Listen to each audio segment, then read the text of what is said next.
Reka basuhuze nizere ko mumeze neza, nizere ko muguye neza, abadukurikiye mutafite ubuzima bumeze neza mwihangane niko isi imera. Ubundi mu isi bamwe baba bishima abandi barira, bamwe baba bashyingira abandi bashyingura, niko isi yacu dutegeka nta kundi. Ariko ubwo nizera ko waba udukurikira hose uherereye umeze neza bitewe n'amasaha uba ubonye iki kiganiro. Twizere ko rero ufite ubuzima buzima. Ni DNC TV 24. Twebwe rero ntabwo turi bwirwe tujya muri byinshi, murabizi icyo mugomba gukora ni ugukanda subscribe, mugakanda like, mugakanda share ku biganiro byacu tubagezaho, kugira ngo mujye mubona n'ibindi biganiro tugenda dutanga, ndetse mukaduha n'inama mukatubwira n'icyo twakongeramo. Uyu munsi turaza kuvuga ikirere. Hamaze iminsi havugwa ikintu kijyanye n'ubutinganyi, homosexuality, hagati y'abaryamana nyine bahuje ibitsina, ndetse n'ikintu cyagiye giteza saga mu bihugu bimwe na bimwe. Amategeko arafatwa, ndetse inteko zishinga amategeko z'ibihugu bigiye bitandukanye baza gufata umwanzuro w'uko hagomba kujyaho amategeko ahana abantu baryamana bahuje ibitsina. Imiryango myinshi yarahagurutse iravuga bati ni ukubangamira uburenganzira bw'ikiremwa muntu, bijyanye n'uko umuntu aba yaravutse imibiri ye itandukanye n'iy'undi. Ibyo byose bati ni uburenganzira bw'umuntu. Ni ikibazo cyateje saga ndetse biza no gukomera cyane ubwo i Roma, aho Papa Francisco yavuze ko abaryamana bahuje ibitsina nabo abapadiri cyangwa se abatanga imigisha nabo bagomba kubaha umugisha. Ni ikintu kitavuzweho rumwe. Hari ibihugu byinshi byemera homosexuality cyangwa se ubutinganyi, kuryamana bahuje ibitsina, ariko cyane cyane ku bihugu bya Afurika bisa nkaho bitagarutsweho rumwe. Mu bihugu byinshi bigiye bitandukanye ndetse hagenda hashyirwaho n'amategeko ahana abo bantu. Duhereye nko mu gihugu cya Uganda, Yoweri Kaguta Museveni niwe perezida burasirazuba bwa Afurika wafashe iya mbere, avuga ko kuryamana n'uwo muhuje igitsina ari sakirego ndetse ari ikibazo. aho n'inteko ishinga amategeko yateranye itora itegeko ryo guhana uwo ari we wese bazafata akora ibyo bintu ku mugaragaro.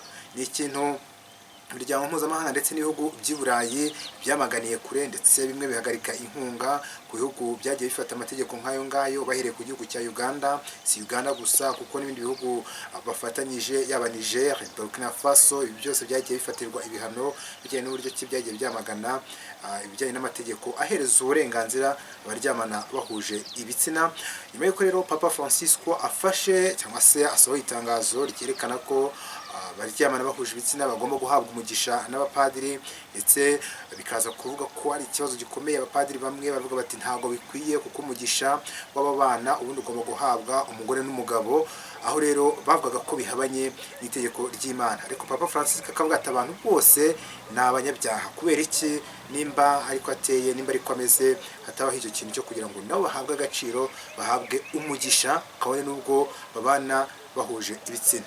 Ibyo rero byaje gutuma n'ubundi Leta Zunze Ubumwe za Amerika, yaba perezida wa Leta Zunze Ubumwe za Amerika Joe Biden nawe avuga ko ibihugu byahakanye kutemerera abaryamana bahuje ibitsina ko bigomba gufatirwa ibihano, cyane cyane inkunga zimwe ku bihugu biri mu nzira y'amajyambere bitaragera aho bigera bigishakisha amafaranga bakura mu nkunga, bakura mu bihugu byamaze gutera imbere, bisa nkaho bigorwa n'iki cyemezo. N'u Rwanda narwo ni kimwe mu bihugu bisa nkaho bitagaragaje uruhande biherereyemo, ariko nanone perezida wa Repubulika y'u Rwanda Paul Kagame nawe akaba ari umwe mu bagaragaza ko adashyigikiye ikintu kijyanye no kuryamana bahuje ibitsina, nubwo nta tegeko riratorwa n'inteko ishinga amategeko y'u Rwanda. Imitwe yombi yaba Sena yaba abadepite bose nta kintu barigira bakora ku birebana n'iryo tegeko. Gusa nanone nta bihano bihari ku baba baryamana bahuje ibitsina birashyirwa mu itegeko nshinga.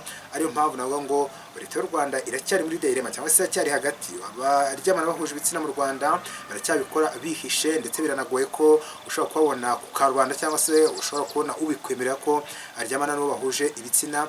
Bisa nk'aho ari ikibazo rero gikomeje kugenda gifata n'amadini, kuko mu minsi ishize murabizi ko mu itorero rimwe mu Rwanda haje kugaragara umwe mu bafite uruhu rwera azamura idarapo ry'abaryamana bahuje ibitsina, ariko umuyobozi w'iryo torero aza kuvuga ko nyine ari ikintu bahise bahagarika, ndetse baramubuza kongera kubizamura. Ariko ntabwo byagarukiye aho ngaho. Benshi baravuze bati kubera iki byabaye bikaba ku mwera, aho ntiyaba harimo uburyo ki amafaranga ari kugenda ashyirwamo. Misaga yateje ibintu byinshi cyane mu baturage mu nsengero, bavuga bati banza shitani yinjiriye nimba koko n'insengero twita ko ari iz'abarokore batangiye guhereza umugisha cyangwa se guha ikaze abaryamana bahuje ibitsina, ku buryo n'idarapo rishobora kuba ryazamurwa mu nsengero. Biza nkaho kuba ikibazo ku birebana n'abarokore cyangwa se n'abizera Yesu Kristo cyangwa Yesu Kristo. Ibi ariko nta nubwo byagarukiye aho, usibye n'indi ryo torero byagaragayemo na nyuma yaho byongeye kugaragara muri iri torero. Ubwo nirinze kuvuga amazina yayo, ariko abakurikirana ibirebana na social media murabizi ko ayo matorero ku mbuga nkoranyambaga byagiye bijyaho. Muza kubona no muri ino video turaza kubashyiraho uwo muntu yazamuye iryo darapo ry'abatinganyi. Abazi idarapo ry'abatinganyi murabizi ko ari idarapo rero rifite uko ryihariye. Reka ngaruka kuri iki kintu. Ubutinganyi benshi bazi ko ari ikintu gishyashya cyangwa se ari ikintu cyadutse vuba, yaba ku mugabane w'Uburayi cyangwa se ku mugabane wa Afurika, ariko muri rusange ni ikintu cyagutse gifite amateka navuga ko ya kera.